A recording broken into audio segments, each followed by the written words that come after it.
hoje feriado nacional, Dia da Consciência Negra, para que todos nós possamos pensar. A consciência é justamente para isso, pensarmos o que esse dia representa. E a gente precisa falar sobre esse assunto, né, irmão Marco Lucas? Trazer essa realidade para as crianças, formando as crianças também, para que a gente tenha uma sociedade mais justa, mais igualitária também. Exatamente, eu acho que é só assim que a gente vai transformando a sociedade, a partir da participação, do exemplo daqueles também que nos precedem.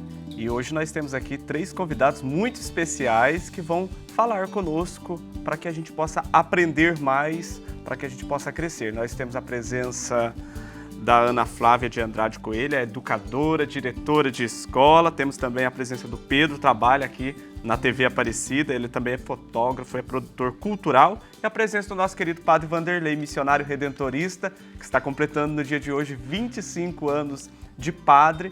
Ele é o diretor de toda a rede Aparecida de rádio. E os 3 vieram aqui para falar com a gente um pouquinho sobre esse dia tão especial, que é o Dia da Consciência Negra, feriado nacional. É o primeiro feriado, graças a Deus. Né? Bem-vindos, bom dia. Bom dia. Para a gente começar esse bate-papo, queria saber de vocês o que representa hoje no Brasil a gente ter um feriado nacional, porque até o ano passado era um ponto facultativo, não era feriado. Os municípios decretavam o feriado ou não. E hoje é uma lei, hoje é um feriado nacional. Então, o que representa isso na luta pela igualdade, quando a gente fala dos movimentos negros, né, nessa busca pela igualdade racial? Eu queria que vocês falassem um pouco do que representa esse feriado nacional. Posso falar? Tá livre a palavra. Esse feriado ele é muito importante porque a gente reconhece, nesse primeiro momento, a herança africana no nosso país. Então, o Brasil, ele é um país que no regime escravocrata recebeu cerca de 12 milhões de pessoas que foram tiradas da África e trazidas aqui para o Brasil. Só no Rio de Janeiro, no Cais do Valongo, desembarcaram mais de 1 milhão de pessoas. Então, a gente pode dizer que os africanos civilizaram esse país e trouxeram com eles muitas técnicas de conhecimento que o europeu não tinha naquele momento. Então, as técnicas de agricultura, de serralheria, de trabalhos domésticos. Então, esse país foi civilizado pelos africanos. E esse feriado da consciência negra, ele vem para reparar essa história e para a gente resgatar os valores dessa história para a constituição do país e para a identidade nacional.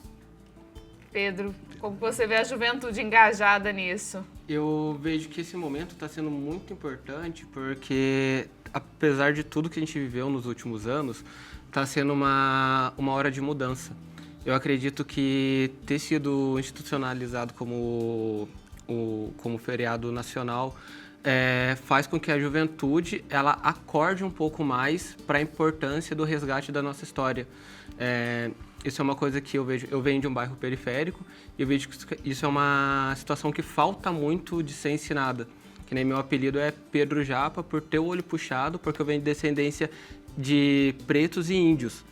Não tem nada de asiático, Japa, né? Não tem nada de japa. Aí mostra a parte do apagamento histórico que a gente sofreu também.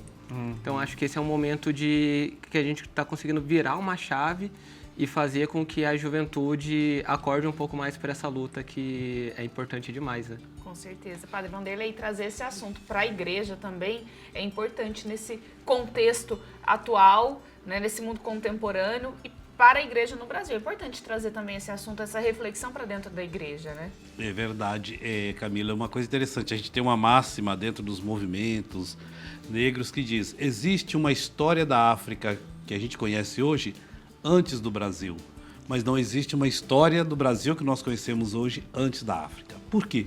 Porque a constituição da nossa nação, culinária, música, vestimenta, estética, a construção das igrejas, tem uma série de influências da cultura africana na constituição do Brasil, e que, como diz o Pedro, foi de uma certa maneira explicitamente apagada. Sempre foi relegado a um segundo momento ou destruído qualquer forma de expressão ou de compreensão dessa cultura. Então, esse resgate da data, ele traz para nós isso. Vamos conhecer a nossa história realmente?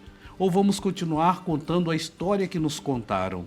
A história que nos contaram, nós já sabemos que ela não é a verdadeira história do Brasil. A história do Brasil, ela tem uma Constituição afro, ela tem uma Constituição indígena, ela tem uma Constituição europeia. Ela não tem só uma Constituição europeia.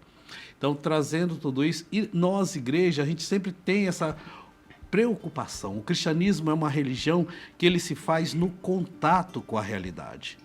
Os cristãos, ao chegarem na Grécia, trazem para dentro do horizonte da fé elementos culturais gregos. Em Roma, a mesma coisa. E assim vai acontecendo. O cristianismo primitivo ele é explicitamente mesclado daquilo que era o judaísmo original e daquilo que eram as culturas locais. Quando nós recontamos essa história, nós recontamos a história da igreja no Brasil também. Basta olhar as irmandades, que foram o que manteve a igreja no Brasil. O que deu identidade da igreja no Brasil no período imperial eram as irmandades. E quem constituía essas irmandades? A sua grande maioria eram os africanos, escravizados ou libertos, mas que tinham essa consciência de que não estavam na nação para ser um segundo povo, eles estavam para ser povo de verdade. Ana Flávia, você como educadora, como você vê assim que a educação possa fazer para que vá criando essa consciência, sobretudo dos negros mesmos?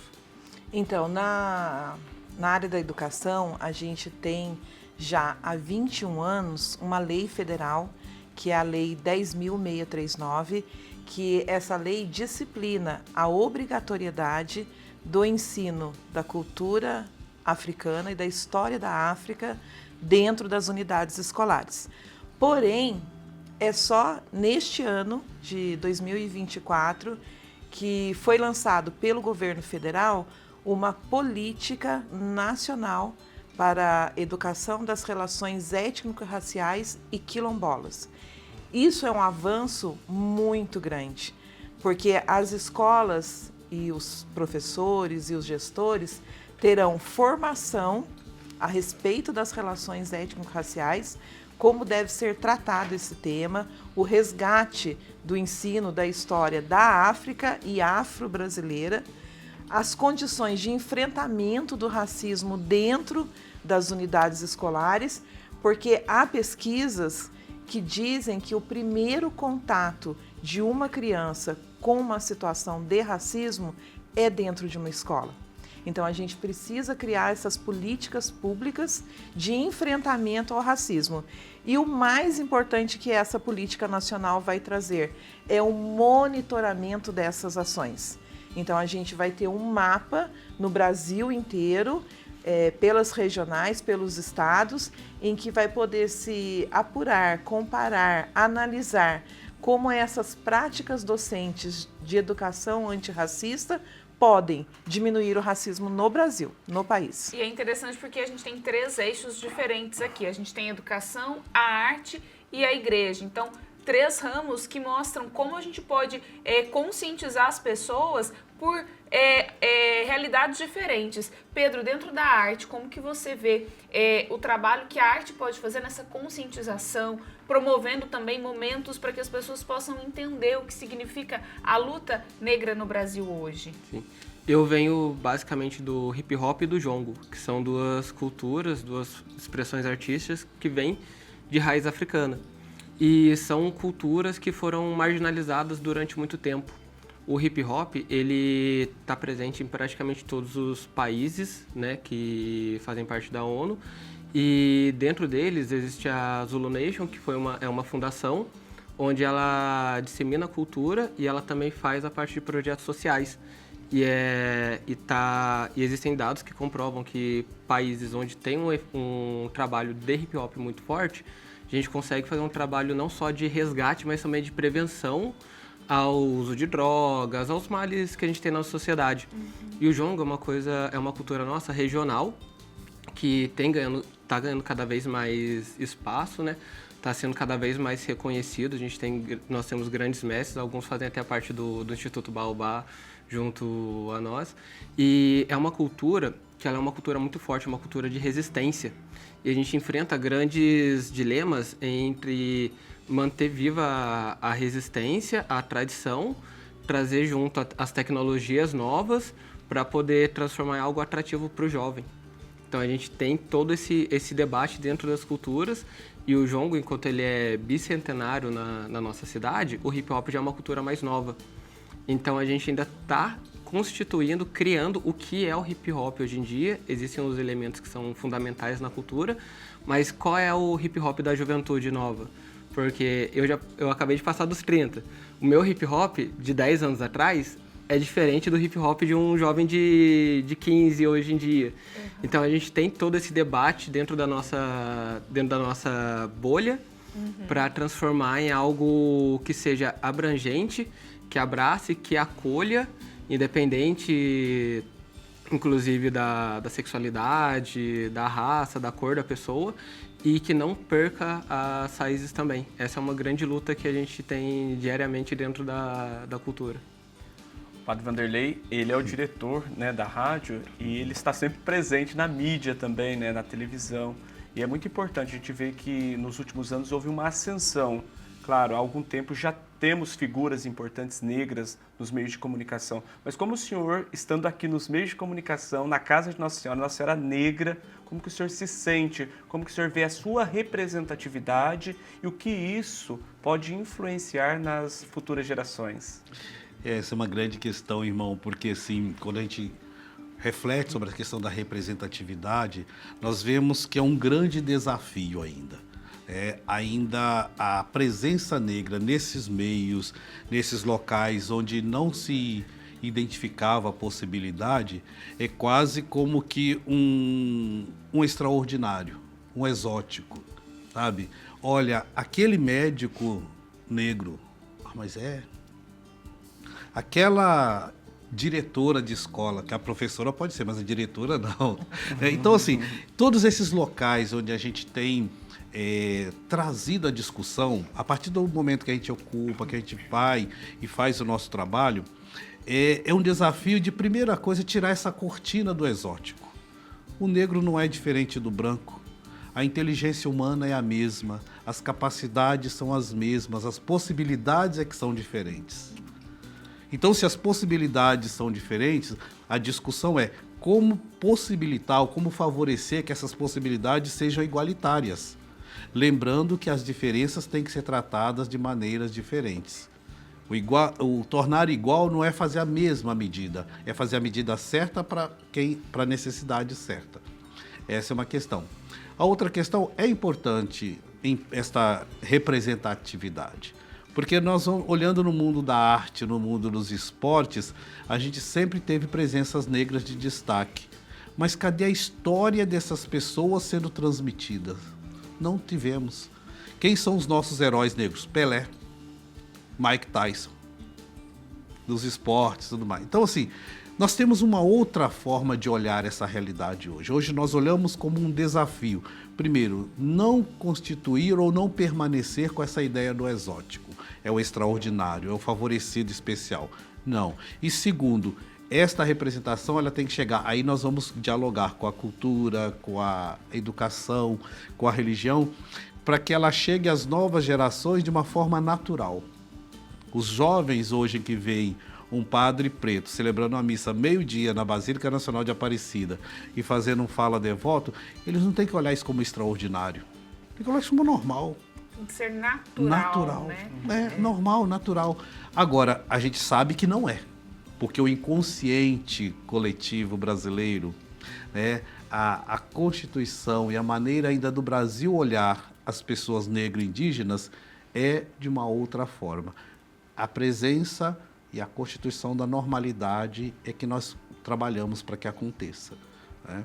E acho que é importante isso. trabalhar com essa normalidade. E é importante a gente falar aqui que a gente não vai ter uma sociedade justa se a gente não trazer uma reflexão dessa. Porque lá atrás, quando os primeiros negros escravizados chegaram ao Brasil, depois da abolição, se a gente não trazer toda essa reflexão, por que existem pessoas que estão à margem da sociedade, trazendo essa reflexão dos primeiros africanos que chegaram, foram escravizados, a gente nunca vai ter uma sociedade melhor. Por isso, nesse dia, é importante falar sobre a consciência negra e sobre esse histórico do Brasil, que é a nossa história também. De nós, negros, brancos, de todos, é a nossa história. E olha, a nossa equipe foi até a cidade de Lorena para conhecer um evento que celebrou a ancestralidade e o legado afro-brasileiro. O evento teve arte, apresentações musicais, artesanato, gastronomia e, claro, teve um grande objetivo de fortalecer essa identidade afro. A programação também trouxe a importância da consciência negra. A gente vai ver agora nessa reportagem que a nossa equipe preparou. Vamos ver. Para mim, o Dia da Consciência Negra é um dia de reflexão. É um dia de reflexão dos brancos, não uma reflexão minha. O Dia da Consciência Negra, ela nada mais é que a gente fala que é a celebração da morte de Zumbi dos Palmares. Não é, meu. É um dia para você refletir, para você conscientizar sobre o seu lugar no país e o seu lugar para o combate ao racismo. É importante olhar o passado, mas sim reconhecer e buscar um futuro mais igualitário, mais justo, mais inclusivo para todas as pessoas. A celebração, né, ela existe para isso mesmo, para que um dia, num futuro, né, nossos filhos, nossos netos não precisem mais lutar e apenas viver numa sociedade melhor que os respeitem como indivíduos que são. O dia 20 ele vem como uma reparação histórica, né? Que foi criado, no começo ele era só um feriado facultativo nas cidades, hoje ele é um feriado nacional. E é muito importante para a gente estar, para as pessoas estarem vendo a cultura negra mesmo, a representatividade, a importância da história negra para o Brasil. Toda essa valorização, ela promove a reflexão das pessoas não pretas sobre a conscientização de uma educação antirracismo, de um letramento racial. A conscientização de que, somos todos iguais, né? E a cor não define um caráter propriamente dito de uma pessoa, entendeu?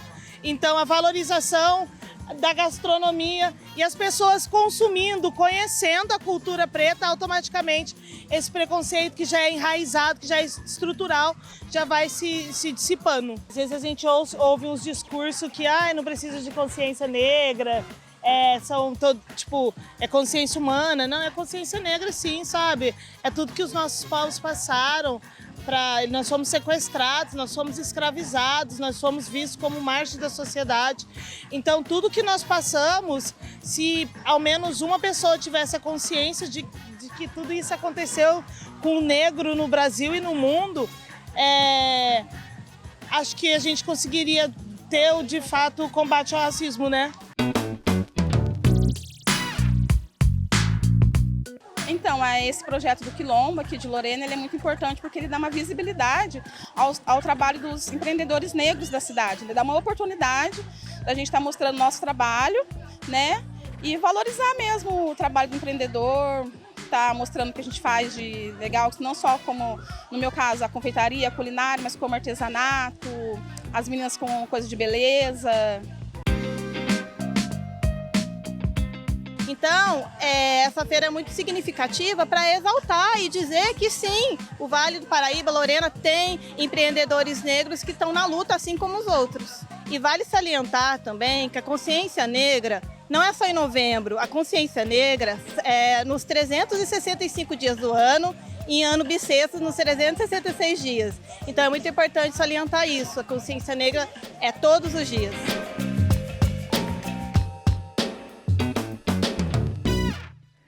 Isso mesmo. Então é importante a gente entender o dia de hoje para a gente poder saber dialogar, formar as crianças, os jovens, né, irmão Marco Lucas? Exatamente. Eu acho que é por meio da educação, dessa transmissão de conhecimento, de saber o seu local na sociedade, da sua realidade, que a gente vai fomentando e vai criando essa consciência para que a gente possa viver de modo mais harmônico e que a cor, a sexualidade, tudo aquilo que é diferente do outro não me impeça de viver harmonicamente. Acho que o mundo é para todos e nós devemos, claro, é até estranho a gente ter um dia específico, mas a gente precisa, por quê? Para que a gente possa criar essa consciência. Eu achei bonito quando a moça dizia, né, assim, é um dia que a gente está lutando agora, foi criado agora, mas que eu espero que os meus filhos, os meus netos, não precisem lutar, porque até aí nós superamos tudo isso. Imaginemos, isso é o céu, gente, é aquilo que a gente vive falando aqui, né? É a igualdade entre todos, porque somos todos irmãos e irmãs. E que alegria poder recebê-los aqui, né, Camila? Ah, muito bom. Vocês nos A gente ajudam queria ter também, a mais gente tempo. também A precisa gente crescer aprende, nessa né? dimensão. E a gente queria ter mais tempo ainda, porque é um assunto tá. interessante que a gente precisa falar, mas o nosso tempo, infelizmente, é curto, né, irmão Marco Lucas? Mas a gente quer agradecer muito Padre Vanderlei, Pedro, Ana Flávia, muito obrigada pela disponibilidade em estar conosco aqui, viu? Muito Eu que obrigado a agradeço, vocês muito pelo obrigada. convite e fica aí a reflexão para nós, né? Vamos procurar nos integrar nesse letramento racial. Não vamos pensar na questão da luta dos movimentos negros, das pastorais afro, como uma afronta. Não, é o contrário, é uma inclusão. Queremos dar as mãos a todos. Pedro, obrigada, viu? Obrigado. Eu quero agradecer muito aqui e pedir que as pessoas consumam mais a cultura preta, participem dos eventos, estejam nas comunidades, estudem, entendam que essa não é uma luta só nossa, é uma luta de todos. Todo mundo precisa estar junto para que a gente tenha um país mais igualitário, um mundo melhor, como a Estela falou ali mesmo, né? Para que as próximas gerações não precisem lutar as lutas que a gente lutou, que hoje em dia ainda são leves perto das lutas que vieram antes. Ana, obrigada, viu? Eu que agradeço e acho muito importante que a gente possa se formar, que a gente possa ler, que os pais possam oferecer às suas crianças livros que tratem dessa temática, que a criança possa se sentir representada nessa literatura. E hoje nós temos grandes nomes da literatura, muito acervo para que a gente possa avançar nessa luta. Isso mesmo. Então, você hoje também possa procurar essas leituras, mergulhando de fato nesse conhecimento. Muito obrigada, viu, gente? Parabéns novamente, Padre Vanderlei, jubileu de prata. Ele é prata da casa, gente.